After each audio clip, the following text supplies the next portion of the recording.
We're diving deep today into the sources surrounding Allie Archer, known to some as the Royal Archeress. So let's go right to the beginning, or at least the moment right before everything changed. Allie Archer wasn't grounded, she was soaring. Yeah, an elf, high above this wild, magical rainforest. And she wasn't just flying, she was mounted on a storm dragon. That image alone is pretty striking. The sources describe a cataclysm, a huge storm, sky cracking open, and then this bolt of what they call divine lightning. Straight down onto her dragon, mid-flight. A direct hit, way above the canopy. The dragon just plummeted, a fiery crash right into the dense forest. Devastating. Killed the dragon instantly, of course. But for Allie, the immediate consequence was the shattering of her mind. Complete amnesia, wiped clean. She woke up there amidst the wreckage, these strange, crackling bone shards with zero memory. No name, no past, no purpose. It's such a dramatic, violent entry into a whole new existence. Right. And it was there, at that scarred patch of earth, that she was found by the Velsari tribe. Ah, the Felsari. The sources paint them as this ancient people, hidden deep, deep in the rainforest. Their culture sounds rich, lots of traditions echoing, like you said, Aztec and Mayan societies, very connected to nature, prophecy, and especially divine signs coming through storms. Exactly. And they had a prophecy really central to their identity, the coming of the Stormflesh. Which foretold a divine warrior, yeah. Descending from the sky, who would arrive to protect the tribe in a time of great need. And this is where the sources reveal this powerful twist of fate, this real misunderstanding. The prophecy, passed down for generations, had always been interpreted one way. That the Stormflesh would be male, a male warrior. Exactly. So when they find Allie, this dazed, injured female elf, weaponless, with these strange marks they don't understand, arriving not in glory, but with the corpse of a lightning-blessed dragon. Well, it caused profound confusion, skepticism even. This just wasn't who they were expecting at all. The tribal council was, understandably, wary, and this skepticism was apparently really amplified by the king's own son. Ah, right. He felt he was the true heir to that title, the Royal Archer, the hero the prophecy spoke of. So she was basically given a challenge. The sources make it clear she couldn't just be accepted on faith, she had to earn her place. Prove she was the one, yeah. Despite not fitting their picture. They demanded proof through trial, basically climbing the warrior ranks from scratch. And she did it. Through relentless training, sparring, hunting, learning the Velsari way of life, the sources describe her resolve as almost unnatural. She developed an aim that was, well, frankly, supernatural. And this whole path of earning her place, it eventually led her back to the origin point of her new life. The crash site. The sources suggest she was sort of guided by instinct, maybe.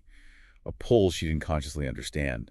Back to those dragon bones fused by storm and lightning. And from those remains, she began to craft her new identity, literally piece by piece, guided by, that mix of deep instinct and maybe some subtle influence from her lost past she didn't even know was there. She forged her weapons. First, Stormpiercer, her bow, crafted from that very storm-fused dragon bone. It's described as this curved energy bow, firing bolts of living blue lightning. Wow. It's a weapon born directly from her rebirth. Elemental, sacred. It makes sense. And she didn't stop with the bow. She also created the storm blades. Right, enchanted wrist guards that can launch small energy daggers. Exactly. They crackle with lightning too, etched with tribal runes. They give her versatility, useful in close combat or just for a quick distraction. So she's got the skills, the weapons, but the final piece of proof, the moment that undeniably shifted everything for the Velsari, came during a brutal raid. The sources detail an ambush on the Velsari prince, the very one who had doubted her initially. And in that critical moment, Allie didn't hesitate. She just acted. Leapt to protect him. Took a killing blow that was meant for the royal heir. A sacrifice. Profound. Selfless. The sources say the prince, badly wounded himself, carried her, dying, back to the main temple. Pleading with the elders, right, to perform the ancient rainfire ritual. Yes. This was the ultimate gamble. The rainfire ritual, performed under a torrential monsoon, involved channeling raw storm energy. Amplified through a sacred crown, yeah. Straight into the spirit of the one being reborn. It was like a desperate plea to the storm gods. If she was truly chosen, she would return.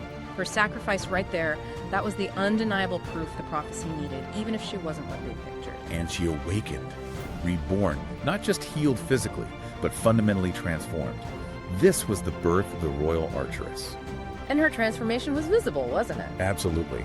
radiant travel markings of blue lightning woven across her arms and face. The sources clarify these aren't just like honorific tattoos, they're sacred wards, part of the ritual to contain and bind the storm energy within her. Huh. Interesting. And the crown. A golden diadem, yeah, with the central energy gem. Subtle, dignified, but powerful. So she was named Royal Archeress, the first, the chosen guardian, the living embodiment of prophecy fulfilled through sacrifice and rebirth. Quite the turnaround. Totally. She projects this noble, fierce presence. Graceful but grounded, driven by an intense sense of duty to the tribe that saved her. And her path is still evolving. She's embracing aspects of a cleric's journey now, drawing power not just from the storm, but from sacrifice. She's becoming more than just a warrior. Like a spiritual anchor. Exactly. Which brings us to her role right now. She's actively living this journey within the context of the larger group. She fights alongside her companions, as we saw in the Astonfell source. Exactly. We know the group recently arrived in Astonfell, that eerie, fog-shrouded town. They dealt with some strange stuff. Ghosts, the whole confrontation with Captain Varric on the West Bridge. Her connection to memory, sacrifice, that might have given her unique insights when dealing with those ghosts. And her growing spiritual strength, that elemental connection honed through her rebirth, she would have brought that to bear against Varric. Looking ahead, the sources seem pretty clear. The storm inside her hasn't passed, not by a long shot. The echoes of her true origin haven't faded. Her journey will involve confronting who she used to be, one way or another. It feels inevitable. There's even a potential future choice looming, isn't there? Something about restoring her memories. A ritual, maybe, or a vision. Something that could potentially bring back her lost past. But the sources imply this terrifying risk. That regaining her past might mean losing the person she is now, unleashing the untamed Echo completely. Exactly. So her story isn't just about overcoming external challenges. It's a constant, moment-by-moment battle for her own identity. An ongoing question of what makes her real, the power she was born with, or the purpose she found through sacrifice. What a profound journey laid bare in these sources.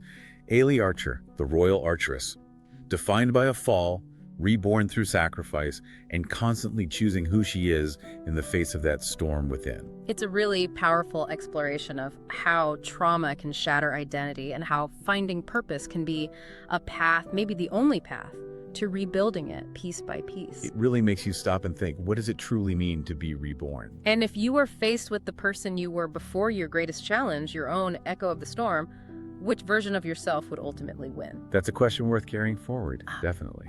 Thanks for joining us on this deep dive. We'll be back with another one soon.